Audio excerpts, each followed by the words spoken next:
fashion, fries, and a pool scene that violates several laws of physics. Welcome back to the history of camp movies, where rhinestones are weapons and doggy chow is delicious. Tonight we're diving into the NC-17 disaster that became the crown jewel of camp, Showgirls. Released in 1995, Showgirls wasn't just marketed as a movie, it was marketed as a cultural event. MGM pushed it as its first NC-17 wide release, hyped with glossy ads and promises of scandal, seduction, and Sin City spectacle. The cast? Iconic. Elizabeth Berkley as Nomi Malone, a mysterious drifter who hitchhikes into Las Vegas with nothing but a suitcase and a dream. Gina Gershon as Crystal Connors, the reigning diva of the Goddess Review at the Stardust. Kyle MacLachlan as Zach Carey, the sleazy entertainment executive. Behind the scenes, MGM thought they had lightning in a bottle. Director Paul Verhoeven and screenwriter Joe Esterhaus had just struck gold with Basic Instinct, a $353 million smash. Instead of another hit, they got one of the most infamous disasters in Hollywood history. Here are the top 10 camp moments in Showgirls. Number 1. The French fry freakout. Nomi Malone storms into Vegas like a camp hurricane. She pulls a knife on her driver, loses her money gambling, gets her suitcase stolen, vomits, walks into oncoming traffic, meets her new BFF Molly, and topples a whole basket of perfectly good French fries. And this is less than 8 minutes into the movie. Number 2. If it's at the Cheetah, it's not dancing.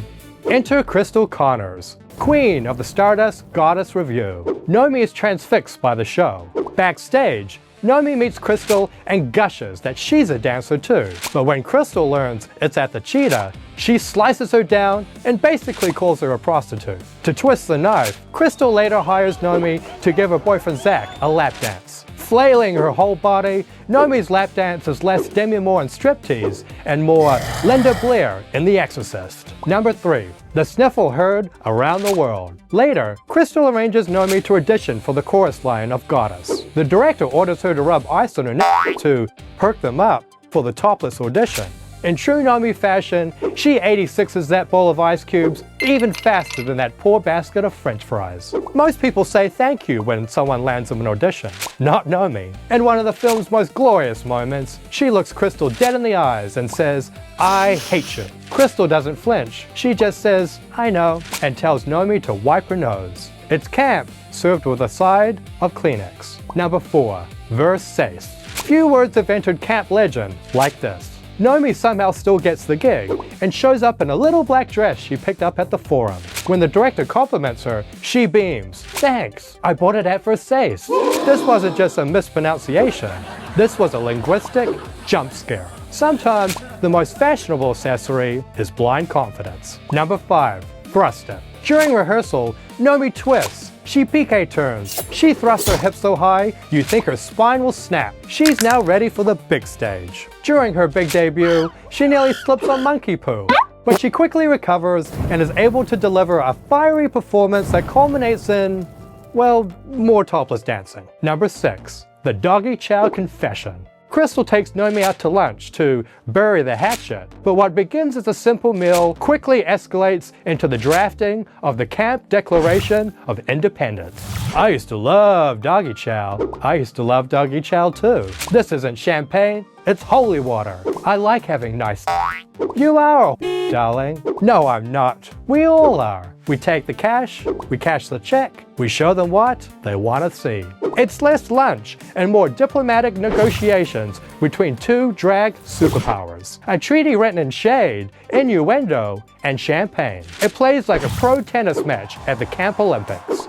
And we, the audience, take home the gold. Number 7. Like a rhinestone cowgirl. During a performance of Goddess, dancer Julie accidentally scatters rhinestone beads across the stage. Annie, Crystal's understudy, slips mid-lift, crashes into the ground, and is carried off injured.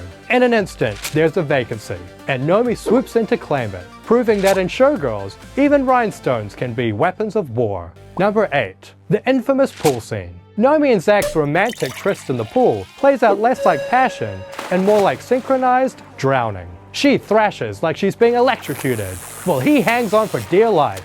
It was shot to be sexy, but it ended up as one of cinema's most unintentionally hilarious disasters. Number 9. The staircase sabotage. When Crystal threatens to block Nomi's rise, the gloves come off. With one dramatic shove, Nomi sends Crystal tumbling down the stairs and a fall straight out of Dynasty, only topless. And instead of Janet Jackson or Paula Abdul, Nomi Malone now takes the top spot. Number 10. Nomi's final curtain call. After Molly is assaulted by sleazy rock star Andrew Carver, Nomi seeks revenge, beating him within an inch of his life in a scene that's equal parts ballet and Mortal Kombat. She spits in Zack's face, locks lips with a hospitalized Crystal, and rides out of Vegas the same way she came in a blaze of camp glory. When Showgirls opened, it flopped hard. It made just $37 million on a $45 million budget.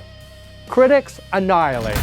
Roger Ebert called it just another sleazy soap opera. Gene Siskel called it all about Eve in a G-string. Carl McLaughlin attended the premiere and thought to himself, "This is horrible." It was nominated for 13 Razzie Awards and won 7 of them, including Worst Picture, Worst Director, and Worst Actress for Elizabeth Berkley. Elizabeth Berkley, just 22, fresh off Saved by the Bell, was singled out, ridiculed, dropped by her agency, and nearly blacklisted. But camp has a funny way of resurrecting the damned.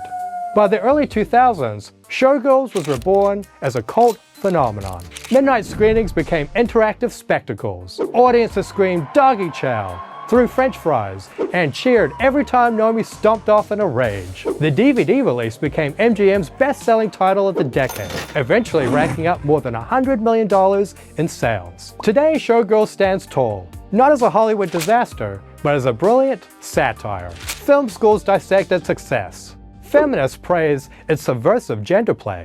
And drag queens immortalize its lines on stage. Elizabeth Berkley, once shamed, has been welcomed back as a camp icon, even showing up to sold-out screenings to standing ovations. What was career-ending humiliation has now made her the stuff of legend. Now it's time for the campometer. Where does Showgirls land? Low camp, high camp, or full drag brunch?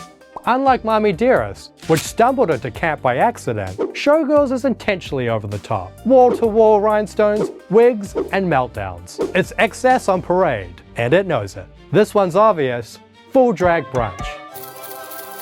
So in the end, Showgirls didn't flop. It slipped on rhinestones and fell into immortality. Next time on the History of Camp movies, Meryl Streep drops her purse, drops her coat, and vaporizes you with her stare in The Devil Wears Prada.